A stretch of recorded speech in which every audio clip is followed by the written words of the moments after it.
James Nicholson held the position from 2001 to 2005.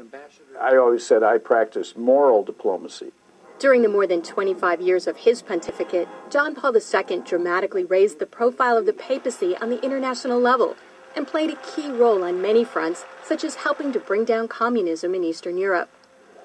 Throughout his extensive travels, he was a vigorous global voice. Benedict has continued that advocacy, which experts say reflects foundational Catholic beliefs. But times have changed since John Paul became Pope. We don't have the Soviet Union anymore. What we have is the problems in the Middle East, which is where Pope Benedict has been directing his attention. The personalities have also changed. Whereas John Paul, if you look at the entire pontificate, was very much outwardly oriented toward the church and the world.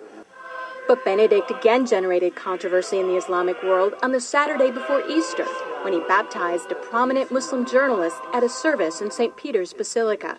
He's also been quietly working to establish relations, something that was not possible during the last papacy, largely because of John Paul's role in the fall of communism in Poland. The Chinese obviously didn't want John Paul II running around China doing the same thing. Most of the time, in places around the world, Vatican diplomats work outside the spotlight, where experts say they often have an advantage. Some question how much government leaders of today truly listen to what the Pope has to say. And that, observers say, is a moral authority that can't be measured by economic strength or military divisions.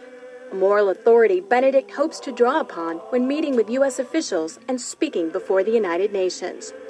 I'm Kim Lawton in Washington. A lot of good Christians in Roman Catholic Church, notice Catholic Church, but unfortunate because they don't understand the history of their church. During Dark Ages, Constantine was the one who united his own people, them pagans, to Catholic Church. And when they unite in the church, because, there was statue worshippers, idols. So when they brought their idols, notice statues in Roman Catholic Church, they began to name them. Instead of Jupiter, they call it Peter. And it's so sad that they give them a lot of Christian names. And they bow down, sometimes they kiss, they worship. But to change the name, that doesn't mean the idol is changed. Friends, so when they take leadership in the church during Dark Ages, they change rules in the church and they come up with a lot of traditions because they can't go by Bible rules. Because like I said, there was pagans. According to Ten Commandments, you don't have to bow down images and statues. If you look Roman Catholic Church, the 10 commandment, the second commandment that talks about images, they remove that. And then the 10th commandment, they spread. One of them that they also did, they persecute a lot of Christians that they protest against their paganism and their traditions. Protestants, Sunday churches, they persecute them, a lot of them. So that's why their forefathers, they ran from persecution and they came to United States and they find free land. So now we're going to go to Revelation chapter 13 and you're going to learn a beautiful Bible prophecy. Revelation chapter 13 has two beasts. Notice the first beast is Roman Catholic Church and then the second beast is United States. Verse 11 and 18 they unite with Roman Catholic Church. Let's find out who gave the power to Roman Catholic Church. Notice Revelation chapter 13 verse 4. So they worship the dragon who gave authority to the beast. And they worship the beast saying, who's like the beast, who is able to make war with him. Friends, according to Revelation chapter 13, we know that the dragon gave the authority, the power to this beast. And according to Revelation chapter 12 verse 9, the Bible helps us to understand that the dragon is the old serpent called the devil and Satan. Notice what it says in verse 11 and 12. Notice the same chapter, Revelation chapter 13. Then I saw another beast coming out of the earth, and he had two horns like a lamb, and spoke like dragon. And he exercised all the authority from the first beast in his presence, and caused the earth and those who dwell in it to worship the first beast, whose deadly wound was healed.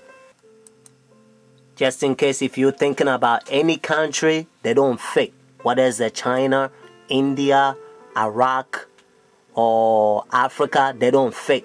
That's what it says in verse 12. He exercised all the authority, notice, from the first beast, Roman Catholic Church, because when they ran from persecution, they came over here. They don't want to have anything to do with Roman Catholic Church because they used to persecute them, friends.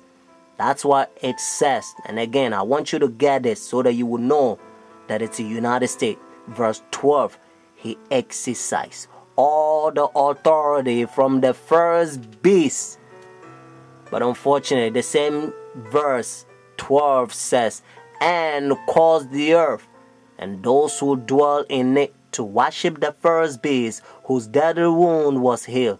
So United States is going to cause the whole world to worship Roman Catholic Church. And that's why now they already have pagan sun worship day, Sunday worship, the Roman Catholic Church. They changed God's holy Sabbath from Saturday to their pagan sun worship day, Sunday worship. So whenever they enforce the law, friends, if you think, well, because I'm not going to buy, I'm not going to sell, and the things is going to be hard, and you don't believe in God, and you doubt his power, if you doubt God who created you, the one who hold your breath, and if you doubt his power, and if you go by the pagan sun worship day, behind the scene is the devil that wants you to worship him, at that time probation will close. Your decision is made. You will be doomed. Revelation chapter 14, God placed a fearful curse on those who receive the mark of the beast, those who worship the devil. But friends, have faith. Jesus Christ will send his angels. Sometimes they will come as a form of mankind, and they will give you a food in the time of trouble. Hebrews chapter 4 verse 7 to 11. Notice what Bible says. And again he designated a certain day, saying in the David today, after such a long time as it has been said, today, if you will hear his voice, do not harden your heart. For if Jesus has given them rest, then he will not afterward have spoken of another day.